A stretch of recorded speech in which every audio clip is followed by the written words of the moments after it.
good evening, YouTube. This is Rancy from RCC Entertainment, bringing you another comic book review, guys. This time, I'm bringing you Saban's Power Rangers: The Psycho-Path. Written by Paul Allor, Giuseppe Cafaro back on illustrator, and Marcelo Costa back on the colors. Now, this story, guys, was super crazy. It was super weird. It was kind of like... It was that type of story where, like, you're messing with the TV show, and it's like, do we really want to do this? But I give it credit where credit is due, because I love Power Rangers in space. It's one of my favorite Power Ranger seasons. No disrespect to the original Mighty Morphin Power Rangers, because I grew up with that one first, and that's what got me into Power Rangers, so that was the gateway.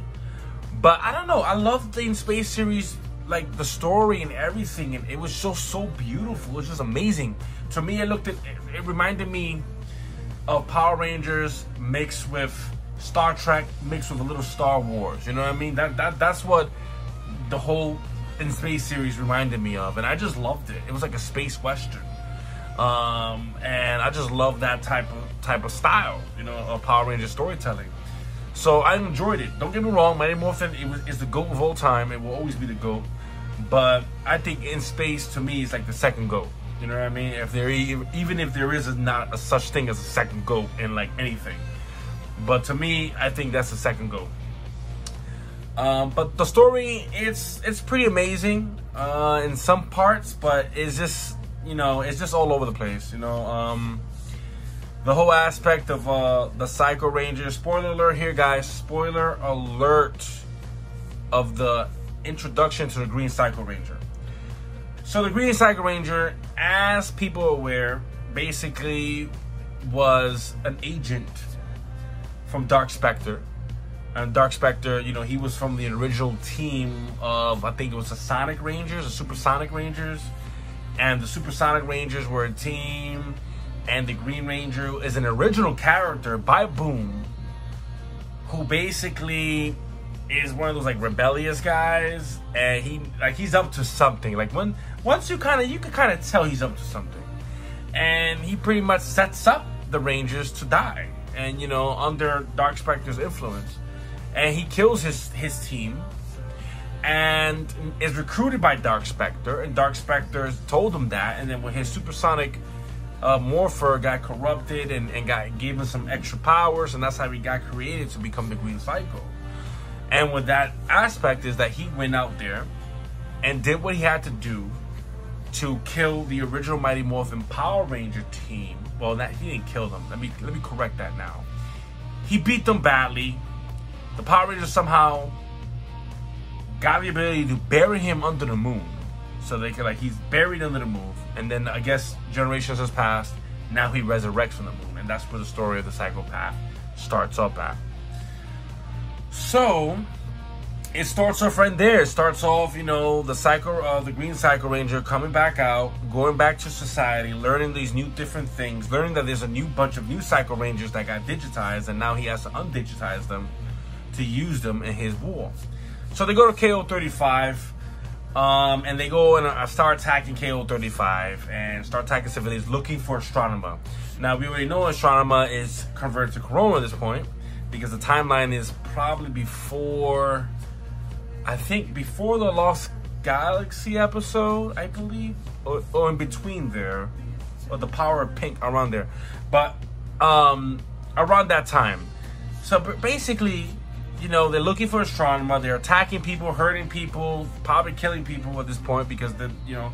But Psycho Green mentions them that he reprogrammed them to be more of a family-oriented team instead of selfish people who just want to go after their colors and just start attacking their specific colors, like black attacking black, you know, red attacking red. But now they're basically, you know, family-oriented, and you know, Astronema sees this and says, listen, he catches him, says, listen, I'm not Astronema no more, I'm Corone, I go by Corone. They kind of hurt her a little bit, but not too much, because they didn't want her to get hurt. So the Green Psycho, you know, takes him back to, you know, some facility. It tells him, you know, I'm gonna like erase, you know, try to bring back Astronema because Corone's weak, blah, blah, blah. But in reality, she says that Astronema's always been part of her. And that's the thing that kind of was weird for me. Like, how is Astronema still a part of you? You know, like, this is just makes no sense. Like, and then I went back to the episode in Lost Galaxy when she kind of had to, like, dress herself as Astronema again. And, you know, the wig came out, you know, and then she was like, oh, no, I'm Karone, you know, and then to me, it was just weird because in the comic, she just her powers just activated, like her hair color just turned purple out of nowhere. It's ridiculous. Like, I was like, what? Okay, that's new. And then we just continue going on. You know, from here on out, we see Andros and the Rangers trying to find out that, you know, Astronema's been kidnapped by the Psycho Rangers. And now they're like, you know, Andros is searching for her, you know, through space and through the Astro Mega ship. And he's trying to do everything in his power to search for his sister because, you know, he loves his sister. Zane's with him, my favorite Silver Ranger. Let's power up. And, you know, he's just trying to do his best to find his sister. Then we kind of see that, you know, Astronema, apparently the reader thinks that Astronema is back now. You know, she's back to evil because she attacked the Green Psycho, and now, you know, she's a little bit more, you know, supposedly demented, but not really, because she's not. You know, she's still Karone, but she's trying to do something that I don't think that a lot of people could do. It's like she wants to basically turn the Psycho Rangers to good, show them humanity, show them some type of compassion, try to reprogram them through knowledge, you know, through self-awareness, through all these type of things she's trying to do, you know, on the side, and not for the Green Cycle, because the Green Cycle can't be changed. He's purely evil. He's pure darkness, and there's no way you can change the Green Psycho. But she's trying to grab all the other psychos and try to change them slowly but surely. And that's a beautiful thing, because I feel like, to me, it's a beautiful thing.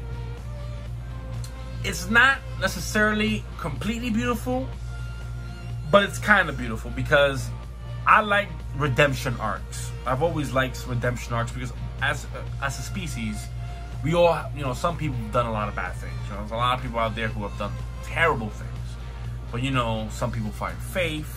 Some people, you know, find other stuff, you know, to really, like, change their perspective in their mind. Some people have an amazing mentor, you know, that knows how to change your life. You know what I mean? And people redeem themselves and they become a totally different person. They become themselves, but they can become different, you know? So I've always loved redemption arcs, especially with characters that I enjoy, like the Psycho Rangers. Now, I understand the fan backlash about this, because the Psycho Rangers are meant to be pure evil, and fans love having antagonists still be alive, because that's what Power Rangers are all about. You know, we want bad Power Rangers. We want evil Power Rangers, because we want the story to continue and continue and continue, so there can always be a fight between good and evil. I understand that. As a fan, I love that too. And I don't want, you know, the Psycho Rangers completely to be good, you know, also. But I do want some of them to revert to good, you know what I mean? I think the Pink Rangers, especially, the Psycho Pink, has gone through a lot of crazy stuff, especially through the TV series and through the comic. I think definitely Psycho Pink should be the one to find love and find compassion and humanity. I think Psycho Pink will be the best one to start off. Maybe Psycho Red as well, because Psycho Red to me is the leader of the Psycho Rangers, and they should, you know, it should be like that in my way, and that's what I think. But going back to the review, after that, we just see that she's just trying to do this slowly but surely. Some of the Psycho Rangers are not comfortable because they're only comfortable in killing, and they're programmed just to be kill and just to kill.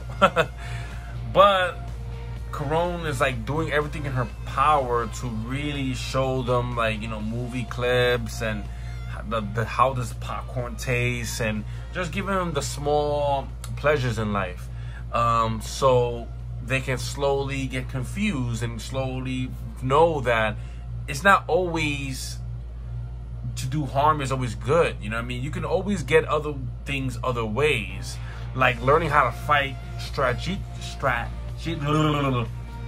I'm pretty bad at certain pronunciations.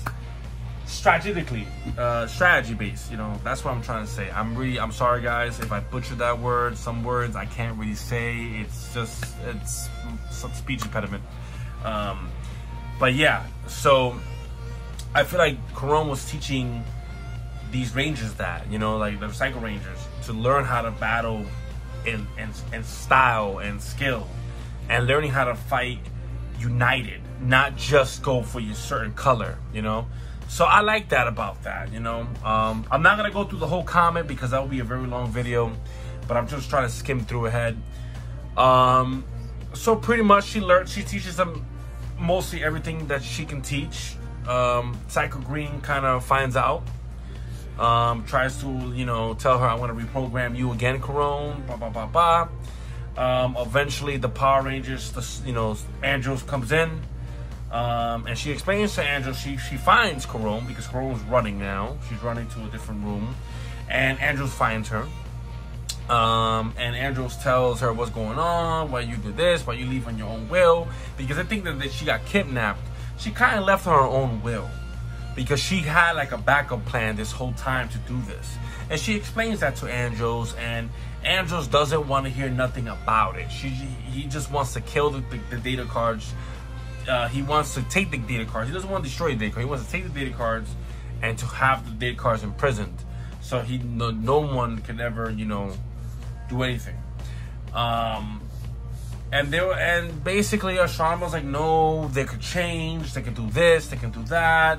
You don't understand them like I do. So this is the part I don't like about the story. The whole beef between Corone and Andros. I don't like that. I don't like sisterly and brotherly fights all the time, especially when you establish that. You should establish that whole redemption mark in the TV show. You know, when Andros is back with Corone. Corone's now with Galaxy Pink, you know, taking over for Kendricks, and now you basically now changing all that. I just didn't like that, but I stomached it, and I just kept on going because I'm a big Astronomer fan and I'm a big Andros fan.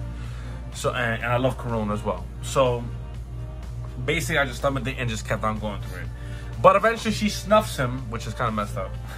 She hits him, and then, you know, he knocks him out unconscious. Now Psycho Green's back out, and Psycho Green wants to try to kill Andros, and Astronomer's like, don't do it, please, please, you know, begging.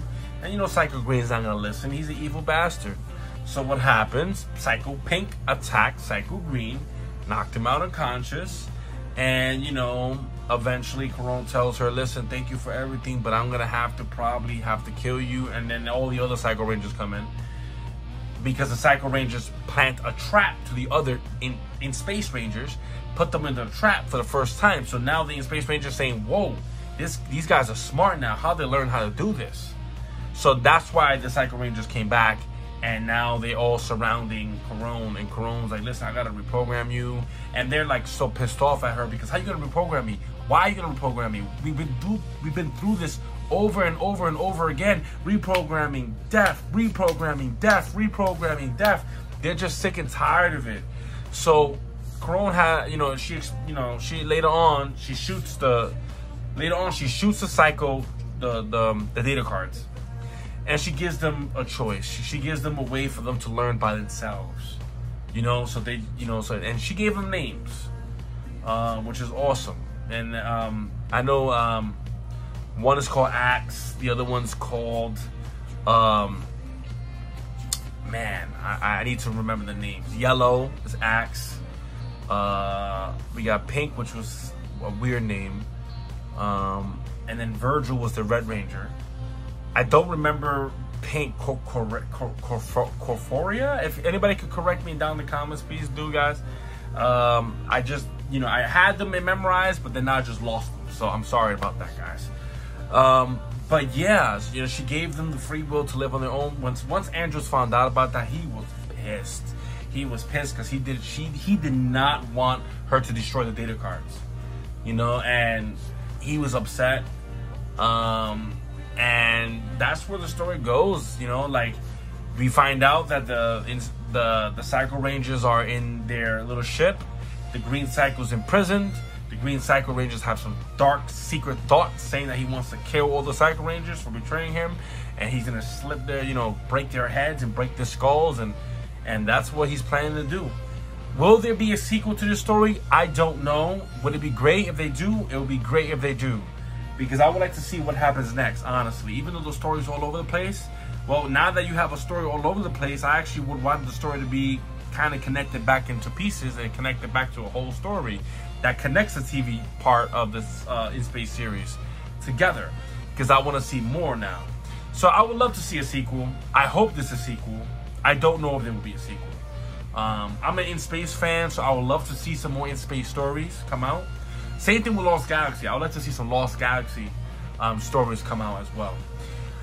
Well, guys, that was the Power Rangers Psycho Path by Saban / Hasbro. I forgot to mention Hasbro. Hasbro is the person who has all the rights now. Thank you, Hasbro. You're awesome. But yes, guys, that is the whole story of the Power Rangers, the Psycho Path. If I have to rate it a number, I'd give it a 7.5, 7. Kind of like barely hitting 6.5. It's like 6.5 to a 7.5. Around 10, a 10-point margin. If I have to really say, I somewhat enjoyed it. It's not completely because the story is all over the place. But I would love to see a sequel, though. That's all I can say, guys. Well, thank you so much, guys, for tuning in to my little review, guys, about the Power Rangers, the Psycho Path. You can get this at Amazon. You can get this at your local comic book shop. Just get it. If you see what you guys think about it, give me your review, guys. Thank you so much, guys. Please like, share, subscribe, guys, to the channel to see more content. I am planning to do something soon. I'm not sure. Probably gonna be doing a small opening of some Yu-Gi-Oh cards soon. Stay tuned to that, guys. But yeah, guys, thank you so much, and as always, take care of yourselves.